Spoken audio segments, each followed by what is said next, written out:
endeavor and involving a lot of spectrum of people throughout the country in the discussions. Thank you very much.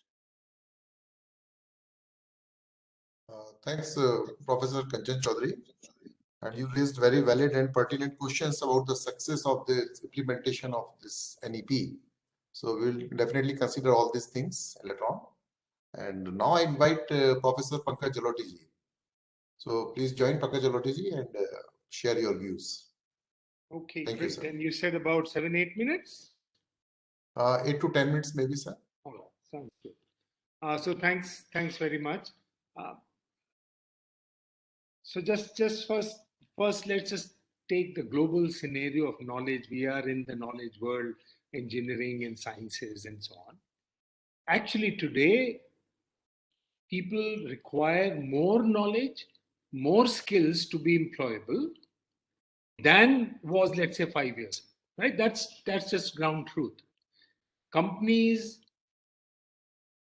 PG programs, they all require students or whoever the intake to be much better prepared now because the world is becoming more complex, jobs are becoming more complex.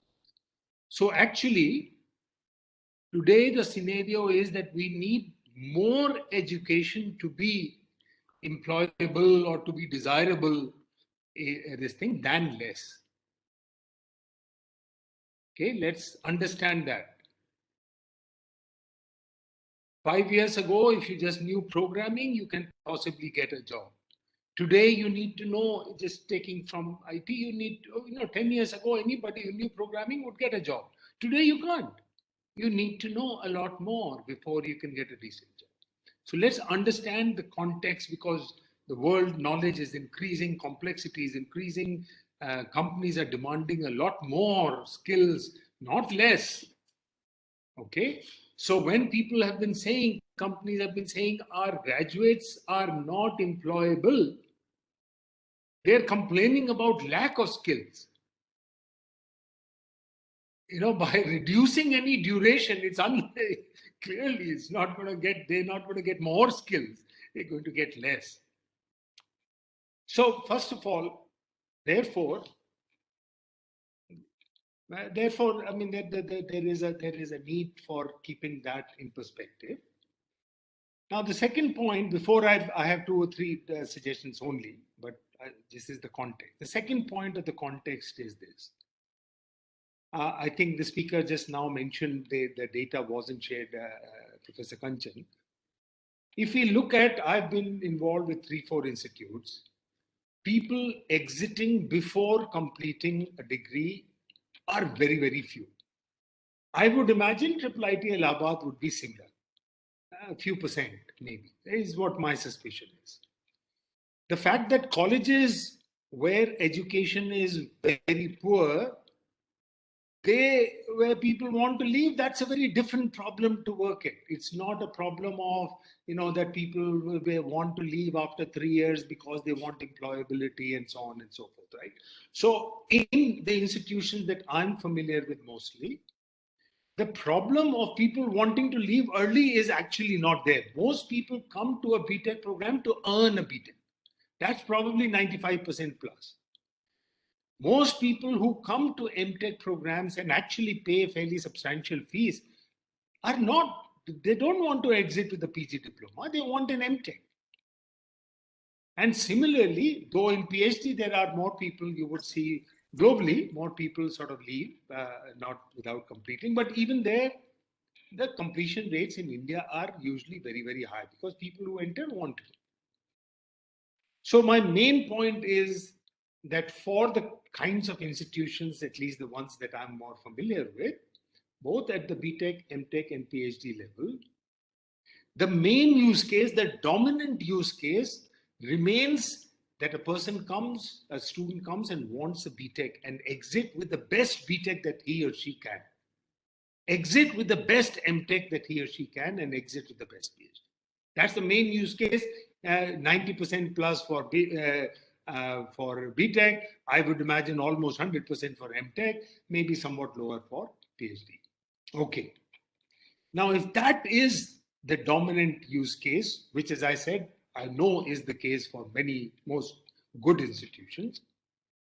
The first paradigm, first principle to remember when we are designing any curriculum is that the program for the dominant use case ought not to get diluted in any way.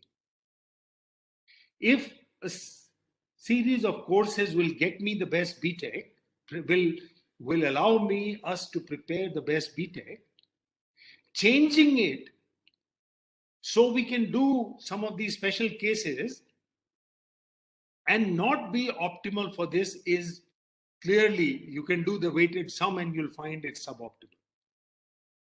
Now, if along the way somebody can leave, hey, look, then it's a no-brainer. You design it for a dominant use case and somebody leaves in between. So that's a no-brainer. So my first point is this. Design whatever you want to. But the dominant use case, please do not shortchange them.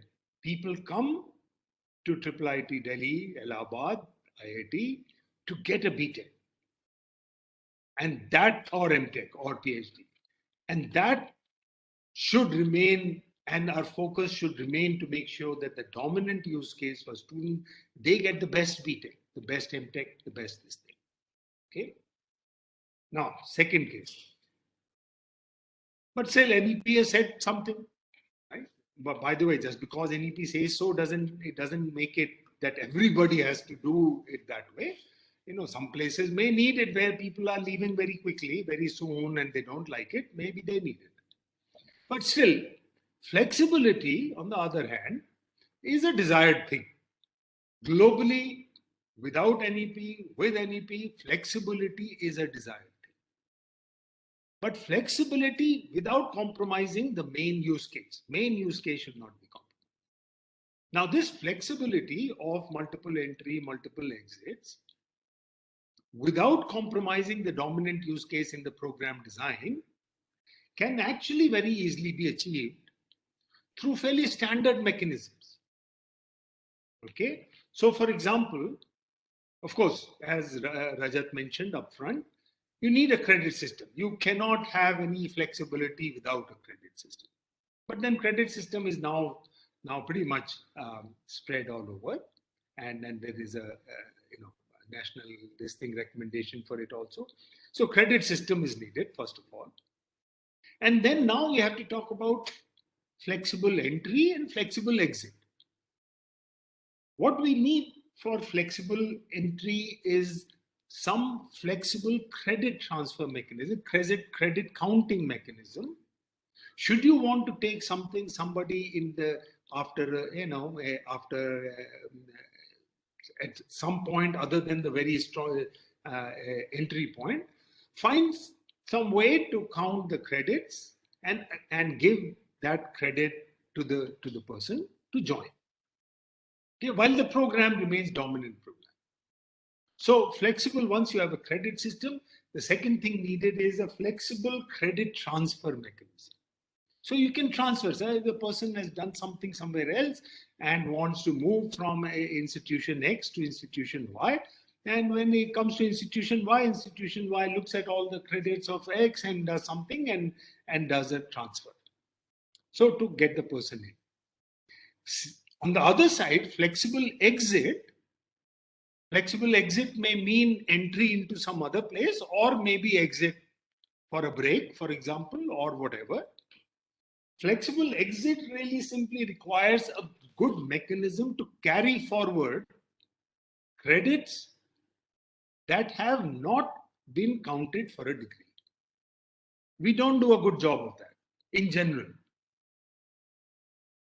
If the person leaves, he just goes with some transcript and that. But we can formalize it much better that these are the credits the person has completed with these grades, but has not been counted towards any degree, which allows those credits to be counted towards some other degree, far more easy. So flexibility is a good thing for those non-dominant minor use cases, but we have to respect that. After all, some students want it. For those cases, we need to provide flexibility, and we can do it a lot by by making sure that the credit system is there, credit transfer mechanism is good, and that the student can carry credits wherever. Okay, so these are the two things, as I said, please never never dilute the main use case. For your institution, you have to see, in your institution, whatever your institution is, if lots of people want to leave, then you'll have to think of that as the dominant use case. The ones that I know of, people don't want to leave, they actually want to complete. Okay, and the last point, it's okay to, in the spirit of flexibility, it is fine to add multiple degrees. You have an MS, MTech, PG, diploma, just have degrees, independent degrees with their independent requirements,